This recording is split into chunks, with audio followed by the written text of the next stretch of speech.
Boa noite, meus amados e queridos irmãos. A graça e paz de nosso Senhor Jesus Cristo seja com todos. Refletindo nessa noite, mais uma oportunidade de termos a palavra do nosso Deus diante de nós e que o Espírito Santo do Senhor esteja falando conosco. Hoje pela manhã, eu levantei a questão sobre a relevância do nosso ato cultico no templo. Não que cultuar no templo não seja importante. É importante e é essencial.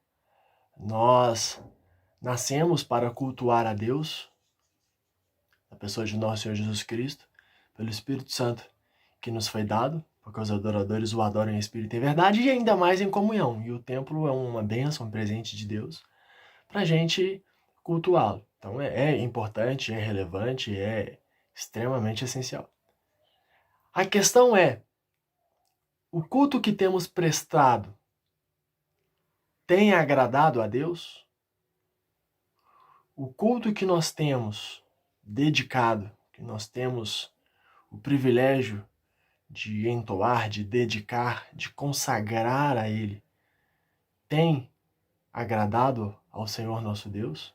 O culto que você quer voltar a prestar será para a honra e glória dele? Ou simplesmente será para satisfazer as suas vontades pessoais como ser humano crente? Será que Deus sente falta do nosso culto? Essa foi a reflexão de hoje pela manhã e Deus tem me feito pensar bastante sobre isso. Será também a nossa reflexão da próxima quarta-feira. Estejam atentos ao devocional do grupo de oração e das reuniões celulares. Eu creio que nós estamos na iminência de voltar. Nós vamos voltar em breve. Por mais que os números estejam ainda elevados, mas no nosso estado e na nossa cidade, mesmo com algumas subnotificações, eu creio que seguindo as normas, uma série de outras coisas, a gente tem conversado, tem orado sobre, mas eu creio que em breve nós vamos voltar. Alguns países estão desenvolvendo vacinas, enfim. Nós vamos voltar, em nome de Jesus, muito em breve nós vamos voltar. Mas eu creio também que precisamos aproveitar esse momento para tal reflexão. E nós temos feito várias reflexões nessas últimas semanas, nos últimos meses, e não podemos passar por esse período simplesmente olhando para frente. Às vezes nós esperamos demais a chegada e a vinda de algo que nós esperamos muito e esquecemos de vivenciar o hoje.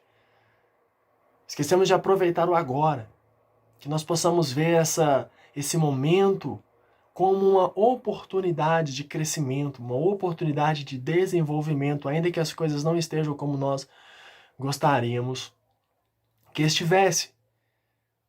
E para contribuir em tal reflexão, a gente vai estudar uma parte do capítulo 12 do livro de Romanos, um livro extremamente conhecido, especialmente pelos 2 primeiros versos, e por questão de tempo, obviamente, nós não vamos trabalhar com o capítulo inteiro, mas, como os irmãos já leram no início do culto, eu creio, nós vamos ler mais uma vez e vamos trabalhar com os significados que o Senhor nosso Deus tem para nos dizer em relação a alguns versos deste capítulo. Romanos, capítulo 12, nós vamos ler e estudar o versículo 1, o verso 1, e depois daremos um salto do versículo 9 ao versículo 21. Então, Romanos 12, 1 diz o seguinte: Rogo-vos, pois, irmãos, pelas misericórdias de Deus, que apresenteis o vosso corpo por sacrifício vivo, santo e agradável a Deus, que é o vosso culto racional. Dando um salto lá para o versículo 9, o amor seja sem hipocrisia, detestai o mal, apegando-vos ao bem. Amai-vos cordialmente uns aos outros com amor fraternal, preferindo-vos em honra uns aos outros. No zelo, não sejais remissos, sede fervorosos de espírito, servindo ao Senhor. Regozijai-vos na esperança, sede pacientes na tribulação, na oração, perseverantes. Compartilhai as necessidades dos santos, praticai a hospitalidade.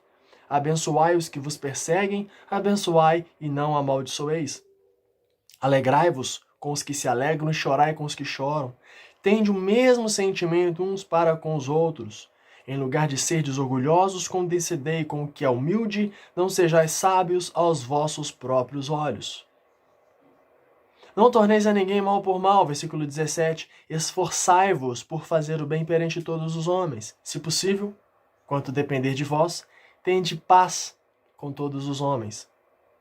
Não vos vingueis a vós mesmos, amados, mas dai lugar à ira, porque está escrito: a mim me pertence a vingança, eu é que retribuirei, diz o Senhor.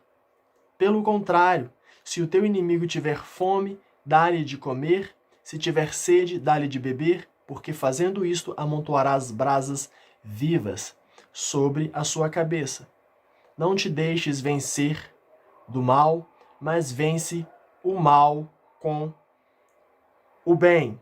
Vamos orar mais uma vez para que o Senhor nos ilumine nessa noite e fale aos nossos corações aquilo que nós precisamos aprender. Senhor, obrigado pela graça e pela misericórdia do Senhor. Obrigado, Pai, não somente por aquilo que o Senhor faz, tem feito e ainda há de fazer, mas principalmente pelo que o Senhor é. O Senhor é Deus, o Senhor é o nosso Pai, o Senhor é o nosso Senhor. Obrigado, ó Senhor Jesus Cristo, pela tua santa presença, pelos teus ensinamentos, pela maravilha que é a grandeza do Senhor. Louvado seja o teu santo nome. E que o teu Santo Espírito fale conosco nesse momento, ilumine os nossos corações e edifica-nos conforme a tua vontade, onde quer que essa mensagem alcance, onde quer que a pessoa que esteja assistindo, ouvindo esta mensagem esteja, que o Senhor possa visitá-la com ênfase, com profundidade, e transformá-la verdadeiramente naquilo que ela precisa. Enche-nos com a plenitude do teu Santo Espírito e fale conosco, Deus. Consagramos nossas vidas em tuas mãos. Em nome santo de nosso Senhor e Salvador Jesus Cristo, obrigado e amém, Senhor nosso Deus. Nós vamos pegar o versículo 1 e os demais versículos de 9 a 21 e trazer explicar um pouquinho, bem o básico de cada versículo e trazer algumas reflexões para as nossas vidas, já trazendo a ideia de que quando muitas vezes nós pensamos em culto, a gente pensa num monte de crentes juntos na igreja cultuando a Deus. Isso é sim culto, mas o culto vai além disso. E é isso que o apóstolo Paulo fala nesse primeiro versículo do capítulo 12. Geralmente nós focamos muito no segundo versículo, né? E não vos conformeis com este século, mas transformai-vos pela renovação do vosso entendimento. Mas esse primeiro versículo, tem algo muito importante, algo de muita valia para nos dizer. Ele diz: rogo-vos, pois, irmãos, pelas misericórdias de Deus, que apresenteis o vosso corpo por sacrifício vivo, santo e agradável a Deus, que é o vosso culto racional. O culto racional, não apenas emotivo, não apenas de caráter emocional. A gente vê muitas pessoas que às vezes deixam o lado emocional fluir, em alguns casos até em demasia, até exageradamente, e chora, e levanta as mãos, e se derrama. Não que isso seja errado, inclusive nós somos seres emocionais, nós fomos criados e dotados de emoções exatamente para exercê-las, exatamente para deixá-las fluí-las. Nós somos seres emocionais, nós sentimos, e as nossas emoções dizem muito sobre nós. Porém, o culto ele é racional, e não é à toa que no próprio versículo 2 diz: e transformai-vos pela renovação do vosso entendimento, da vossa mente. A fé vem pelo ouvir e passa pelo entendimento, que leva-nos a crer pela ação e intervenção do Espírito Santo de Deus em nós. Então nós não podemos ignorar a razão, o pensamento, fazer algo com raciocínio. E esse culto racional é a apresentação de nosso corpo, a nossa matéria, por sacrifício vivo.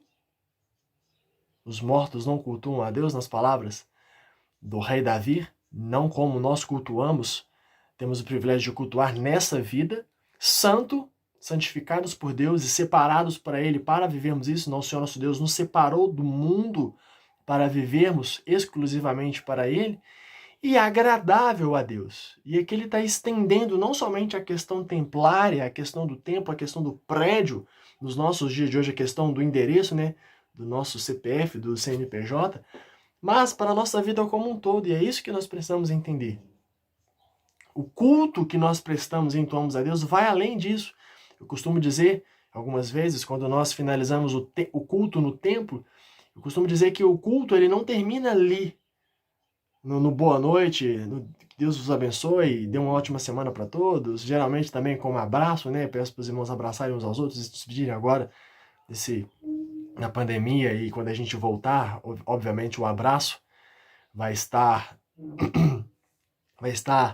eliminado, pelo menos por um período, mas o culto ele não termina ali. Talvez coletivo no templo, sim, mas o culto cristão, o culto do corpo, do sacrifício vivo, santo e agradável, ele continua, porque a nossa vida 24 horas por dia, 7 dias por semana, é em culto ao Senhor nosso Deus. A palavra grega para culto é latreia, que pode significar, além de culto, adoração, mas também ela significa serviço prestado a Deus. E essa colocação é importante para que entendamos que, além do culto templário, nosso Deus exige que nossa vida como um todo seja cultuada, ou seja, rendida, consagrada a Ele. Por mais que nós sintamos falta dos cultos no templo, e a gente tem que sentir mesmo, o que a gente tem que sentir falta, porque é muito importante, como a gente já falou, está falando e vai continuar dizendo sempre, nós não podemos abrir mão jamais do culto no templo, é por isso que nós estamos pensando muito e organizando e se preparando e orando para a gente voltar o quanto antes possível, dentro, é claro, das regras e das orientações dos órgãos responsáveis.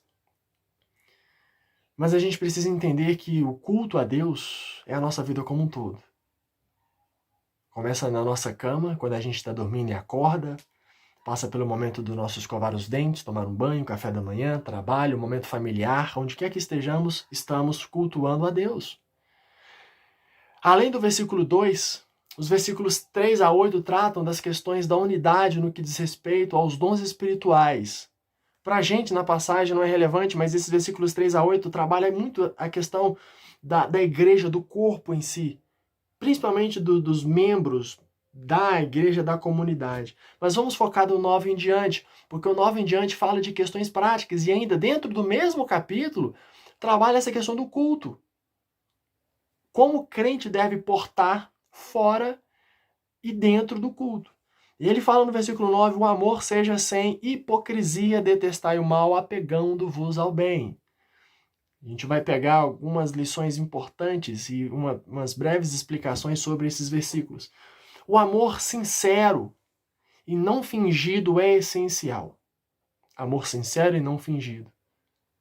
Odiar e fugir do mal e colar no que é do bem. É isso que esse versículo está dizendo. O amor, seja sem hipocrisia, é um amor sincero. Um amor não fingido, não um amor de aparência. E quando ele diz detestar o mal, significa odiar e fugir daquilo que é mal, da maldade. E ao contrário, precisamos apegar-nos ao bem. A palavra apegar também pode ter a ver com colar, grudar. Quando a gente passa uma cola e gruda e aquela coisa não sai. E se tirar, vai rasgar, vai estragar. Da mesma maneira, a gente tem que se apegar ao bem de tal maneira que se for nos separar do bem, que haja uma ruptura tal que a gente deixe de existir. É esse apego pelo bem e fugir da maldade, seja ela qual for. Então percebe que vai muito mais além do simplesmente culto que muitas vezes nós temos em mente. O versículo 10 continua dizendo, ele fala, amai-vos cordialmente uns aos outros com amor fraternal, preferindo-vos em honra uns aos outros. O cordialmente dessa tradução, revista atualizada, vem de cordes, coração, é colocar o coração para amar um ao outro. A palavra coração na Bíblia significa o mais interior, não apenas a superfície, mas profundo, algo que vem realmente de dentro, é um amor além de superficial e de aparência. Amor e humildade resumem esse versículo. Exorta-nos a colocarmos o outro em preferência e prioridade, irmãos. Preferindo-vos em honra uns aos outros. O próximo como a ti mesmo.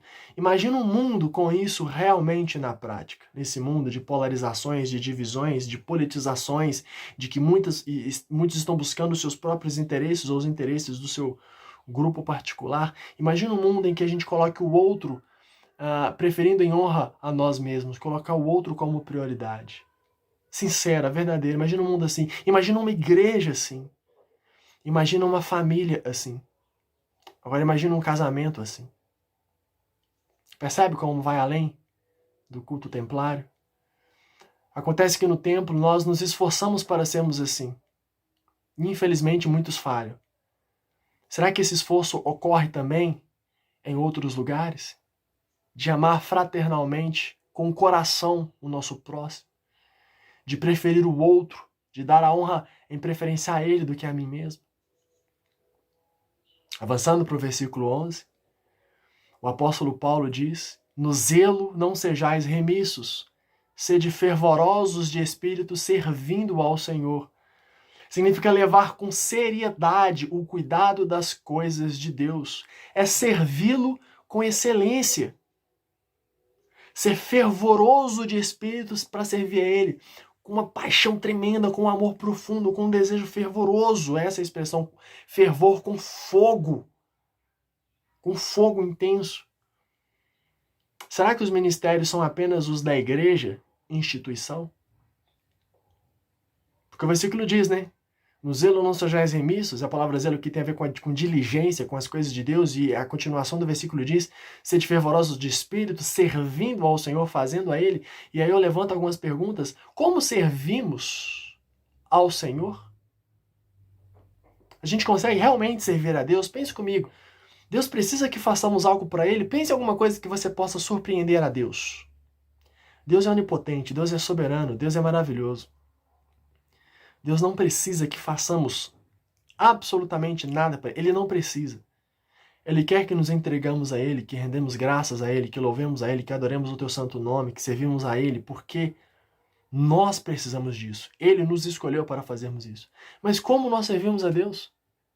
Como nós podemos servir ao Senhor? Nós servimos ao Senhor servindo ao nosso próximo. Cristo se entregou por nós para que nos entregássemos uns aos outros, e é isso que os versículos estão dizendo. Uns aos outros. Eu amo a Deus sobre todas as coisas quando eu amo ao meu próximo como a mim mesmo também. Dedicando a minha vida ao Senhor, mas também dedicando a minha vida ao meu próximo.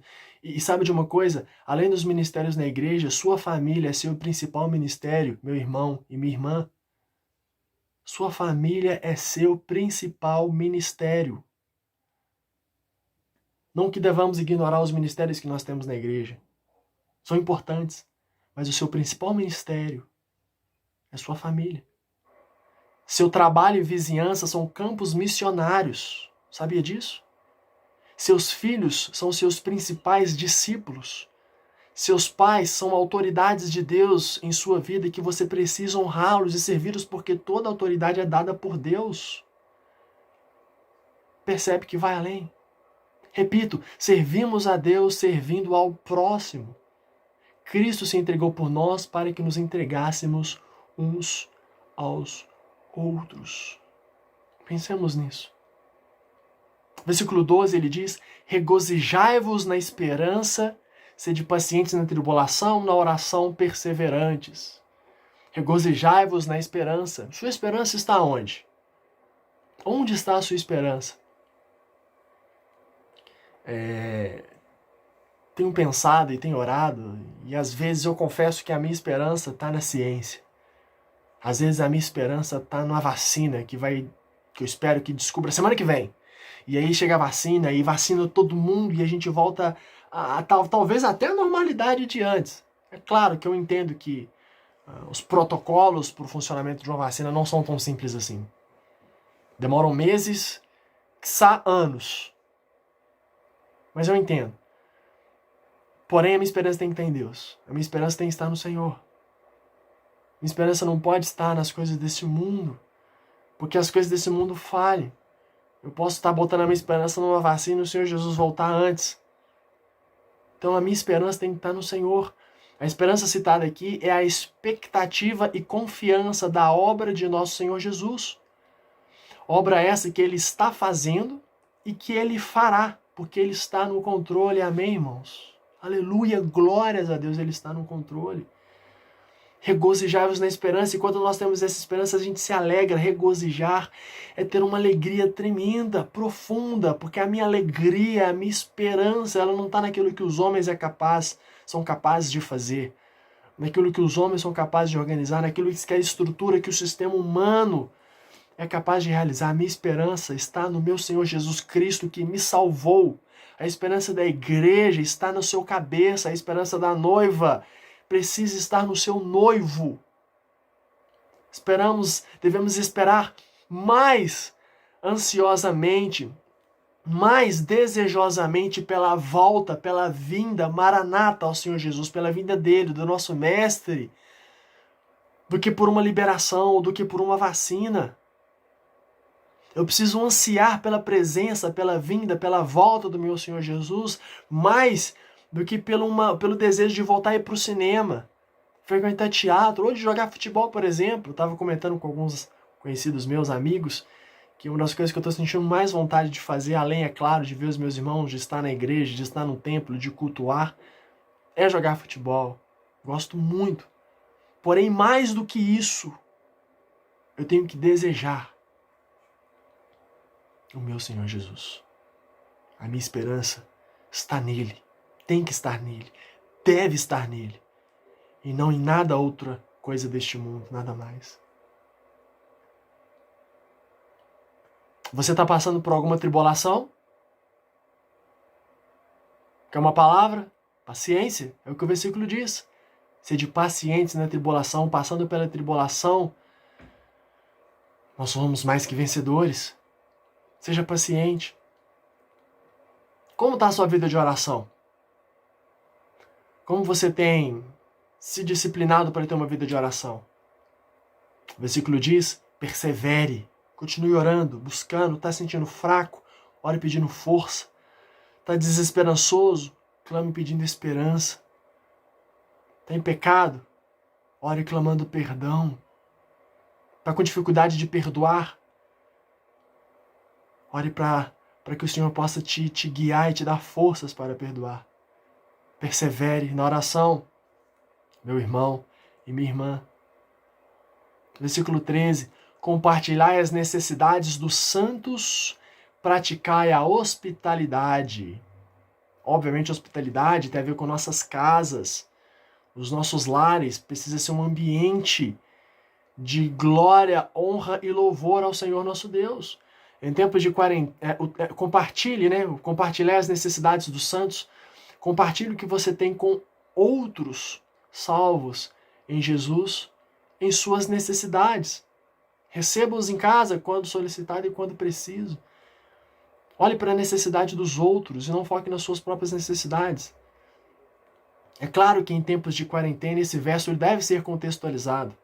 Mesmo assim, nós precisamos estar atentos às necessidades dos irmãos. Volto a repetir, não olhe para as suas necessidades próprias. Foque nas necessidades dos outros. Lembrando as palavras do apóstolo Paulo em Atos 20:35, Paulo citando palavras de Jesus, palavras essas que nós não encontramos nos evangelhos e em nenhum outro lugar da Bíblia. Cremos que Paulo recebeu essas palavras diretamente do Senhor Jesus, na visão que teve do Senhor. Mais bem-aventurado é dar do que receber. Mais feliz é quando nós cuidamos, quando nós ofertamos, quando nós fazemos em prol do outro do que quando queremos esperar que os outros façam por nós. Versículo 14 ele continua, abençoai o que vos perseguem, abençoai e não amaldiçoeis. Amaldiçoeis. Quem te faz raiva? Quem é um perseguidor seu? Estamos na época das mídias sociais, Tem os seguidores nas várias mídias sociais, mas às vezes também temos os perseguidores, aquela pessoa que às vezes é um calo no nosso sapato. Quem tem te incomodado muito ultimamente? Às vezes alguém da nossa própria casa tem sido um adversário em alguns momentos. Às vezes alguém da nossa própria família tem sido uma pessoa de difícil convivência. Às vezes um vizinho, às vezes um colega de trabalho. Sabe o que esse versículo diz para você fazer com essa pessoa? Aprenda a abençoar. Aprenda a derramar bênção sobre essa pessoa. Aprenda a orar por ela, inclusive.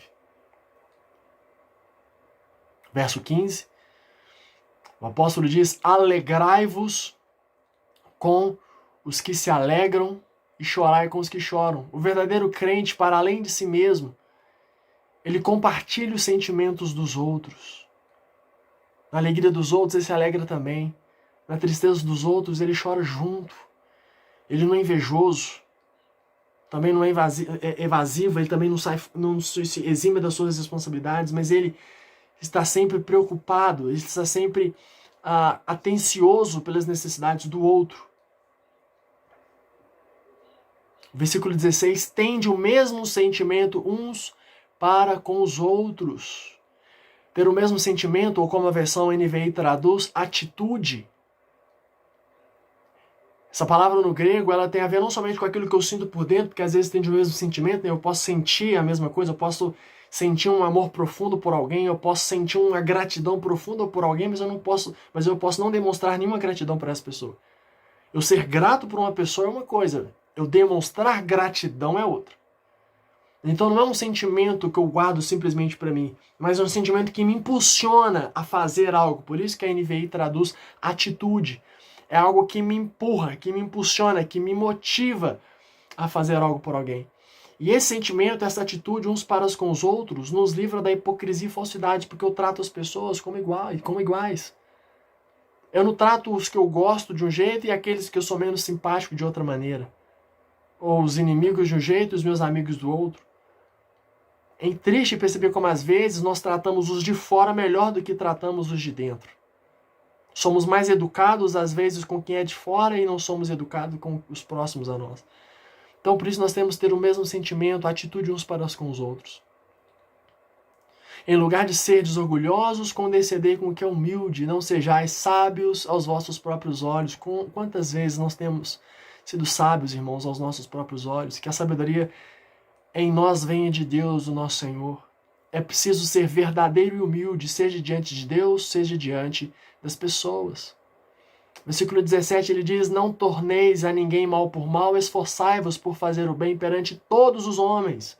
Não alguns, não aqueles que nós queremos, mas todos. É uma ideia semelhante do versículo 14, para a gente abençoar os que nos perseguem, nos amaldiçoam. Esforce-se para fazer o bem para todas as pessoas e não apenas aqueles que te fazem bem. A gente tem a tendência de fazer bem só aqueles que nos fazem bem. E não pode ser assim. A gente tem que fazer bem a todos os homens. Verso 18. Se possível, quanto depender de vós, tende paz com todos os homens. Sabemos que às vezes não depende de nós. Mas muitas vezes é claramente possível. O príncipe da paz que habita nos crentes é capaz de nos tornar pacificadores. Porque esses são filhos de Deus. Que você possa buscar a paz na sua casa, no seu trabalho, na sua vizinhança. Ser um agente de paz naquilo que depender de você. E pode ter certeza, muitas vezes, em boa parte das vezes, e até na maioria das vezes, depende sim de você. Porque você é o diferente. Você é o cristão. Você é aquele possuidor do Espírito Santo em você. Então se tem alguém que pode fazer e que deve fazer a diferença, esse alguém é você, crente. Esse alguém é você, salvo no Senhor Jesus Cristo. Não se coloque a luminária escondida, como diz o Senhor Jesus no Sermão do Monte, mas no velador, no lugar alto, para iluminar toda a casa. Que você possa ser fonte de luz onde quer que você esteja, de paz também. Versículo 19 diz: não vos vingueis a vós mesmos, amados, mas dai lugar à ira, porque está escrito: a mim me pertence a vingança, eu é que retribuirei, diz o Senhor. Não nos vinguemos. Uma frase essa semana muito interessante que diz que se você quer ter uma felicidade imediata, vingue-se. Mas se você quer ter uma felicidade duradoura e para sempre, perdoe. Somos ensinados ao perdão, não à vingança. A vingança pertence a Deus. Essa expressão dá lugar à ira, já vi algumas pessoas interpretando, para deixar a ira fluir em você e você explodir a sua ira. Não é isso. Dar lugar à ira é deixar ela passar. Ela vem, deixa ela embora. Significa deixar ela com Deus. Tanto que o final do versículo diz: a mim me pertence a vingança, eu é que retribuirei. No tempo certo, Deus vai colocar as coisas no devido lugar. Às vezes vai mostrar para você como mostrou para Jonas lá, quando a planta cresceu atrás dele, Deus secou a planta, ele ficou irado, e Deus virou para ele e disse, é razoável essa tua ira? Às vezes Deus vai te mostrar que essa ira não te serve de nada, mas se a sua ira for por um motivo verdadeiro, Deus vai cuidar. Não vingue, perdoe, deixa Deus fazer as coisas. Deixa Deus fazer a obra que Ele tem que fazer em você, através de você no tempo certo. Versículo 20. Pelo contrário, se o teu inimigo tiver fome, dá-lhe de comer. Se tiver sede, dá-lhe de beber, porque fazendo isso amontoarás brasas vivas sobre a sua cabeça. O evangelho é contracultural. Enquanto as pessoas normais no mundo odeiam, nós amamos. Enquanto elas se vingam, nós perdoamos. Enquanto elas amaldiçoam, nós abençoamos. Somos diferentes, assim como o nosso Senhor Jesus foi e é diferente. Essa expressão amontoarás brasas vivas sobre a sua cabeça também poderia ser traduzida como farás com que lhe arda de vergonha a cara. É deixar a pessoa sem graça quando você dá de beber ao seu inimigo, quando você ajuda o seu adversário, aquela pessoa que sempre te pisou, sempre te espizinhou, sempre te maltratou e de repente ela precisa de você, eu te ajudo, toma a minha mão, eu faço isso por você. E você deixa essa pessoa sem graça, você deixa numa condição que possa se converter, porque o amor de Cristo nos constrange, e se olharmos e analisarmos bem, foi exatamente isso que Jesus fez conosco, porque o nosso pecado foi que fez com que o Senhor Jesus se entregasse na cruz. Foi por causa do nosso erro, do nosso pecado, da nossa maldade. Nós não merecemos nada que venha dele de bom. Mas quando nós mais precisamos de salvação, daquilo que nós mais precisávamos de amor, ele é a própria salvação, ele é o próprio amor. Ele se entregou por nós, que éramos inimigos dele, e agora nós somos filhos. Da mesma maneira devemos nos entregar e amar os nossos inimigos. Deixá-los sem graça, deixá-los com vergonha de um amor que transborda através de nós e alcança-os. E o versículo 21 finaliza esse capítulo dizendo, não te deixes vencer do mal, mas vença o mal com bem. O bem venceu e vencerá, mas ainda temos pequenas batalhas diárias que não podemos negligenciar. O bem venceu, o bem vencerá, e nós precisamos vencer a cada dia. Não deixemos o mal vencer, o mal do pecado, o mal da angústia, da mágoa, do rancor, mas que o bem de Deus possa fluir através de nós, o nosso Deus que é benigno, que é todo bondade. Para a gente concluir, irmãos, nós precisamos entender que o culto agradável a Deus é a nossa vida como um todo, e que o culto no templo é e deve ser uma extensão de nossas vidas fora dele. O culto no templo é essencial, é extremamente importante e relevante. Porém, mais do que ele, são as nossas vidas fora dele, que é o nosso sacrifício vivo, santo e agradável a Deus nos nossos corpos. Oremos para que possamos voltar o mais breve possível para os cultos no templo. Porém, ore e se disponha a servi-lo, adorá-lo e cultuá-lo onde quer que você esteja e com tudo que você é e tem. Coloque sua vida diante do Senhor Jesus Cristo e peça que Ele lhe capacite a ter as características citadas nesse capítulo 12 de Romanos.